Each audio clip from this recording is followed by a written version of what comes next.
असली खेल तो अब शुरू होता है देवगढ़ के किले का। जब आने वाली थी अब तक के किसी भी किले में बनी सबसे बड़ी बावड़ी और ऐसी सुरंगें जो न जाने कहां जाती थी। तो हमने इस भाग में प्रवेश किया एक कमरे से जो बहुत प्राचीन और विशेष लग रहा था। इसके झरोखे में से गुजरते हुए हमें समझ में आ गया था कि ये किसी राजा साहब के किसी खास आदमी का एक कमरा था। और इस कमरे में एक और गुप्त कमरा, इसके रहस्य को जानने के लिए हमें इसके अंत तक जाना पड़ा। तब समझ में आया कि ये एक टॉयलेट था, यानी कि ये अटैच लैट बाथ का सिस्टम बहुत पहले से ही चालू हो चुका था।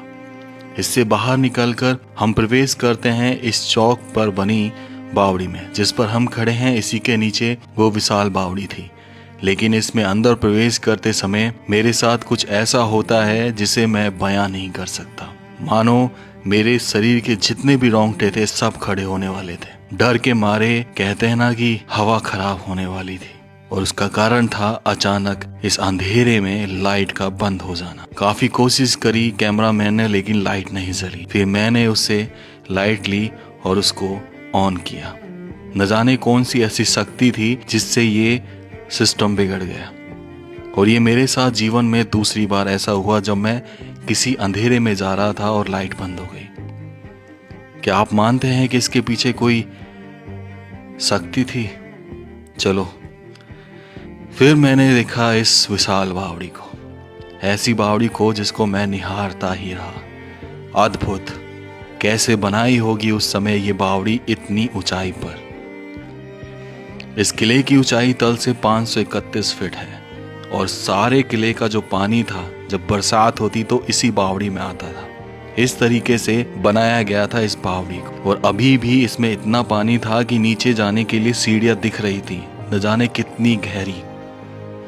ये तो हम नहीं नाप पाए, पर लगभग 10 फीट और 15 फीट तक गहरा हमें नजर आ रहा था। और भी यानी कि वाकई में ये बहुत विशाल बावड़ी थी और बहुत ही अद्भुत।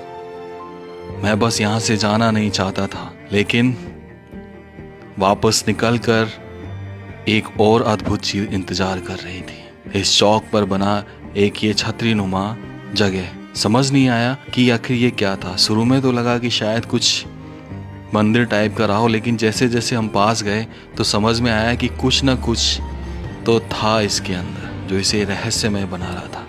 मैंने कैमरा डाल के देखा तो हमें नजर आती है एक ऐसी सुरंग जो न जाने कहां जाती है। बहुत गहरी थी, जिसमें उतरना इम्पॉसिबल नहीं था।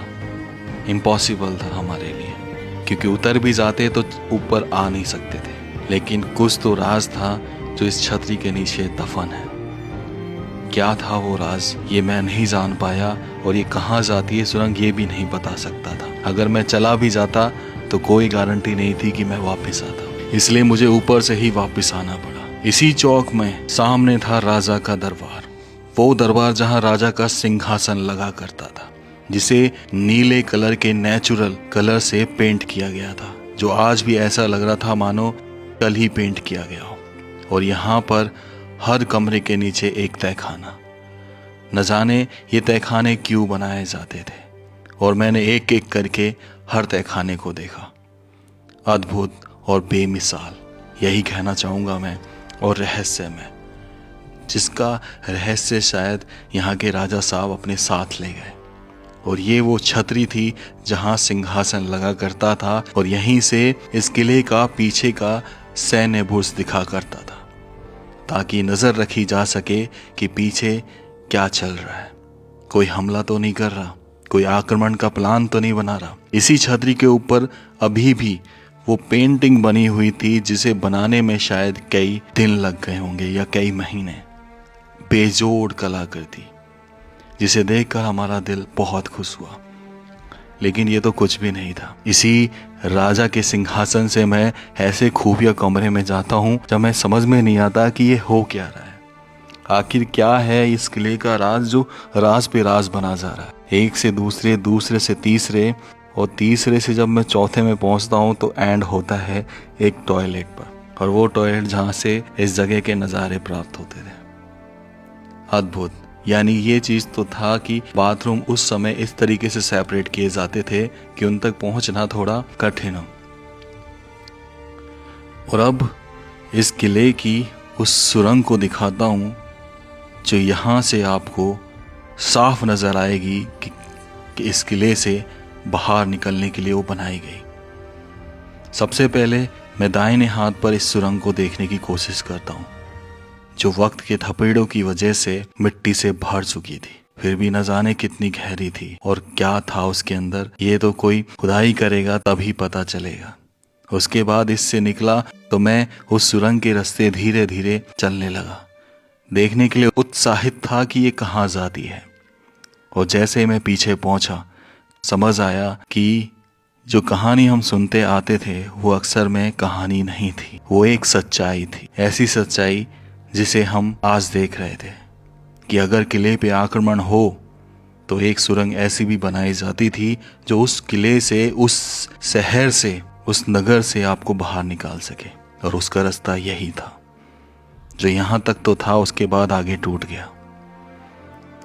कैसा लगा आपको ये किला, है ना रहस्यमय?